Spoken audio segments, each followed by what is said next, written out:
are welcoming spring in the best way we know how. That is with citrus. It's the springtime flavor standout, and it just tastes like sunshine, doesn't it? Our friend Amy Richardson is letting the citrus fruit shine. Citrus is a springtime staple at your house. Oh, yes. I just think it makes everything so fresh and wonderful. Right. And we're just looking forward to that so much. And if you just add a little bit here and there, it just really freshens things up and makes you happy. I believe I said this very thing 6 months ago as we were entering winter, but I love actually honoring how our taste buds change this time of year. But they really do. We start craving something different, in this case, lighter and brighter.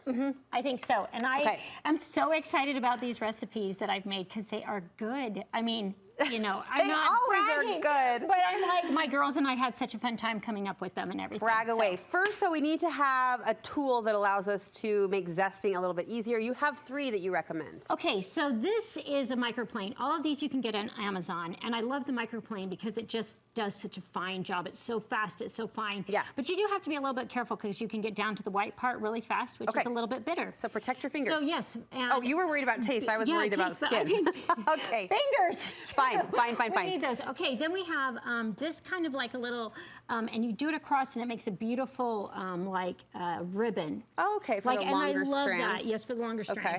And then this one is the one that I use all the time, and it's just in your hand, and you just zest across stuff. But then it collects it all inside of that, and then you kind of got it all collected, and you can snip it a little bit more, or you can just dump it in right in. I kind of like that it's an extension of your arm. This right? is my go-to in the house. Okay, yeah, I can see that. I love both of those. Actually, I love all 3. What are we going to do with those gadgets? So I thought it would be fun to do a lemony twist on funeral potatoes. Lemony funeral lemony potatoes. Twist. Yes, so we're just going to kind of make it the normal way that we normally would with sour cream, fresh rosemary, and cream of chicken. Okay. And we've got our potatoes, but what really sets it apart, of course, is the lemon zest. So we're going to go ahead and we're going to add a whole lemon. You're putting the zest right on the potatoes? Right on the potatoes, yep. If you want, you can put it in that. Okay, let's add the milk to that. Oh, yeah. You know how to make these. I mean, it's a go-to for every... Right. Do you guys have funeral potatoes at your house? We love them. I just don't know if I know how to make them the Amy Richardson way. Well, Am I at that level? I don't know. Well, you're putting lemon zest on your potato. Yes, but it makes it so good. I was actually thinking, will this be good or not? And it was. And it's delicious, okay. Yes. It's got a little bit of rosemary in it. You just put a zest of 1 lemon. You can put it right into your potatoes, but if you're worried, you can put it into your... Ready for me? Liquid, too. Yep, go ahead and put it in.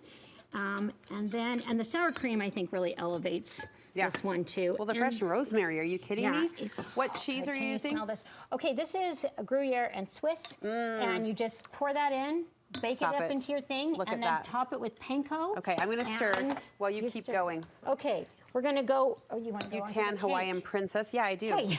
Yeah, I do. Okay, so I thought everybody loves carrot cake. I love carrot cake so much. Me too. But I thought, let's try a carrot cake without the cinnamon. And I know you don't like coconut, am I right? You're right. Thanks for remembering. So I'm just saying, the coconut is optional in this cake. Okay, so you just take your buttermilk, your eggs, your sugar. We're going to blend that up with some melted butter. And you're going to just get it ready to go to that point. Once you've got that beat, we're going to add to it carrots and coconut. Okay. But not if you're Brooke. And drained pineapple. And what makes this one so yummy? But I need your help. Let's cut this and let's juice it. We need the zest and the juice of this. Okay. So, do you want to use this? I don't know how to use that, but I'll... Yeah, yes, you do. I'll figure it out. Oh, my gosh. That is a different kind of an orange. Wait, we don't want that orange. It's a blood orange. It's a blood orange. Surprise! Surprise! We don't want that orange. It's so intense. Let's get a Tangelo. Right here? Let's just be safe. This one?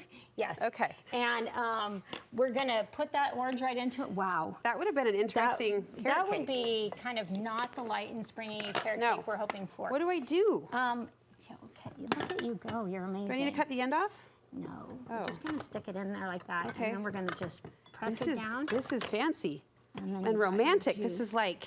Yeah, romantic. It is. It is. We're juicing oranges with a cool retro little gadget. And then you're just going to pour that in. We're going to put, do you want, which zester do you want to use? Just pick your choice. I'll try this guy. Try that one. And just go like this? And then we're going to add into that. For me. I don't know what I'm our doing. flour. Oh, you're doing great. You've got it going. We're going to put in flour. There's baking soda and a little bit of salt in this. But what I actually really think is fun, this recipe is just the twist on the classic, which is great. You want it? Yeah, put it in. Okay. It's good. Yep. Well, good. We've got our 'cause orange juice, not blood orange juice. No. And that was shocking. Okay. And then what we're going to do to that is we're going to add our vanilla. Will you put in a little teaspoon of that? Where is that? Right here. Oh my gosh. That? This is so fun and So so good. chaotic all at the same time. Can you smell how good that smells? It does smell so good. One thing that I found that is just really fun is this pan, which is a lasagna pan, and I kind of just fell in love with the shape of that. Look at that. Look at that. That is Yeah, great. and it's kind of different, kind of almost like in between like a, I don't know, like a sheet It's like pan. meets a 9 by 13. They came together and had a baby. Yeah, it's like really fun, and it's deep, and I thought that that makes kind of a fun shape. It's a beautiful cake. Yep, and so then that's pretty much it. Okay. And you've got your whole carrot cake ready to go. All right. Pop it in the oven, top it with some fresh It's flowers. so lovely. Not to rush or discount the loveliness. 30 seconds. What's happening over there? Okay, we've got a creamy lemonade. Ooh. So yummy, so delicious, sweetened condensed milk. Okay. We've got lemon asparagus for your table and lemon rolls. Lemon. Like filled rolls. All Lemon. lemon, citrus, fun. Feel the lemon. Where can we get these recipes? At Amy Parker Richardson. Follow me on Instagram. We'll link you over. These are the recipes you want for your Easter table and beyond. We are honoring our spring palettes with citrus. Thank you so much. These all look amazing. Thank you. Can't wait to try these.